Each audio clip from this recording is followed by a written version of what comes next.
कर्पूरगौरं करुणावतारं संसारसारं भुजगेन्द्रहारं सदा वसन्तं हृदयारविन्दे भवं भवानी सहितं नमामि।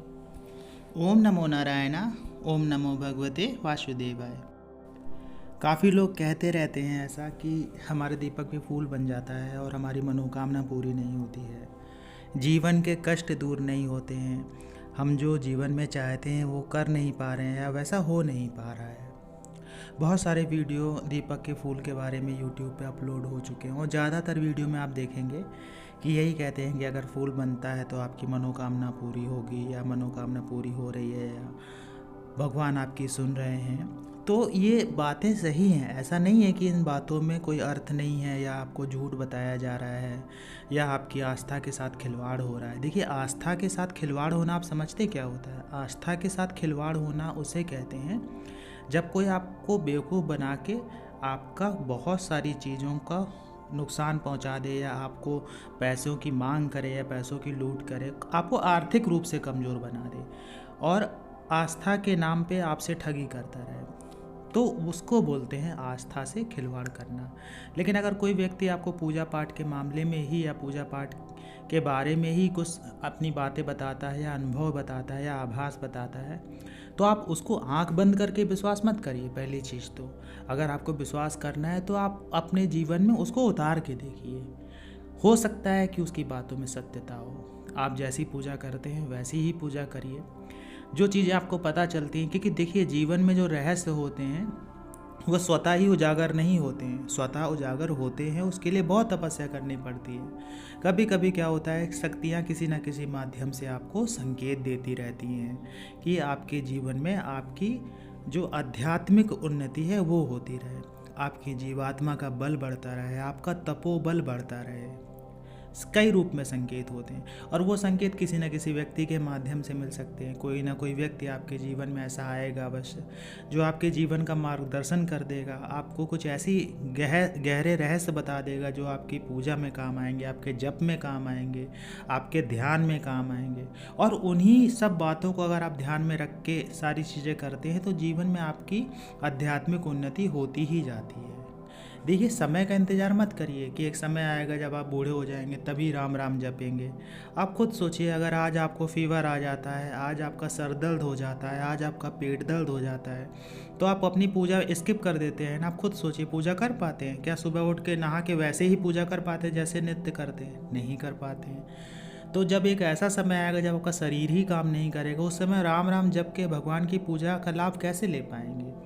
तो समय का इंतज़ार मत करिए, नित्य पूजा करिए, नित्य भगवान का ध्यान करिए, नित्य मंत्र जप करिए, उनसे जुड़ते जाइए। फिर देखिए आपके जीवन के जो कष्ट हैं वो कैसे धीरे धीरे ख़त्म होते हैं। जो व्यक्ति शुरू से जुड़े आए हैं, जो व्यक्ति पहले से जुड़े हैं, उनके जीवन में कितने बदलाव हो चुके हैं, उनको खुद इस बात का अनुभव हो रहा होगा।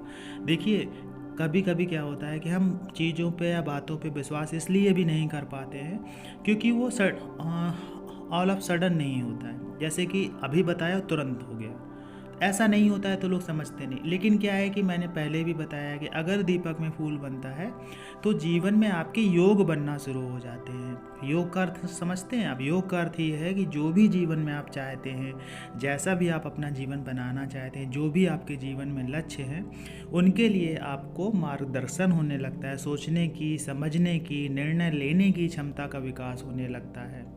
केवल इतना ही नहीं होता है कि खाली दीपक में फूल बना और संकेत मिल गया आपको और आप तो सब कुछ हो गया, ऐसा नहीं होता है। सब कुछ होगा, ये तो एक रास्ते का, जैसे मान लीजिए आप कहीं जा रहे हैं तो रोड के साइड में लिखा रहता है ना कि जैसे लिखा है रामपुर 40 किलोमीटर फिर 39 किलोमीटर। लेकिन जब 39 किलोमीटर लिखा है तो इसका मतलब ये नहीं है कि रामपुर आप पहुंच गए।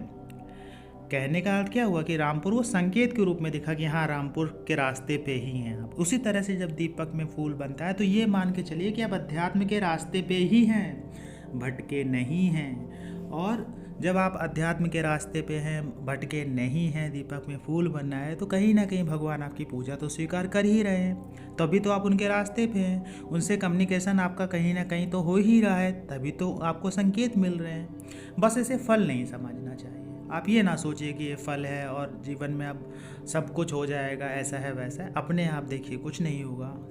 भगवान ने आपको जन्म इसीलिए दिया, आपको पैदा इसीलिए किया कि आपको जीवन में कर्म करना है। कर्म के अनुसार ही आपके जीवन के फल तय होते हैं।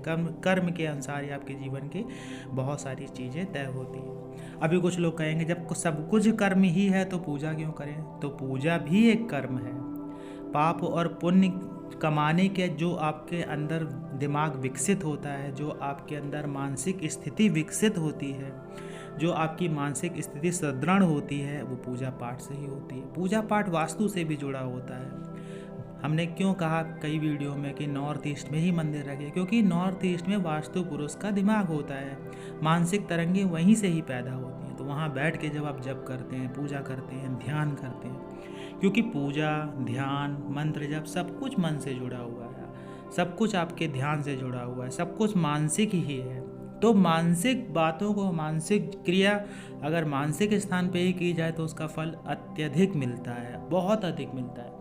आप केवल सोच भी लेंगे ना इस बारे में कि हम ईशान कोण में बैठ के ही पूजा करेंगे, ईशान कोण में ही बैठ के ध्यान करेंगे, देखिए उसी समय से आपके दिमाग में कितनी सारी शांति मिलना शुरू हो जाएगी।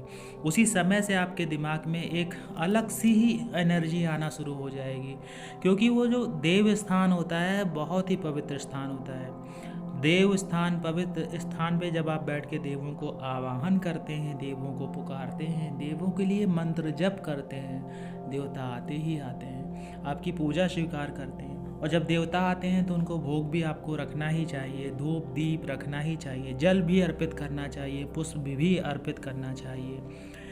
और जो आप कुमकुम चंदन तिलक करते हैं वो तो करते ही करते हैं। तो ये सारी चीज़ें करके रखिए, क्योंकि किसी को आप बुला रहे हैं तो उसके लिए कुछ तो सम्मान में रखना ही पड़ेगा।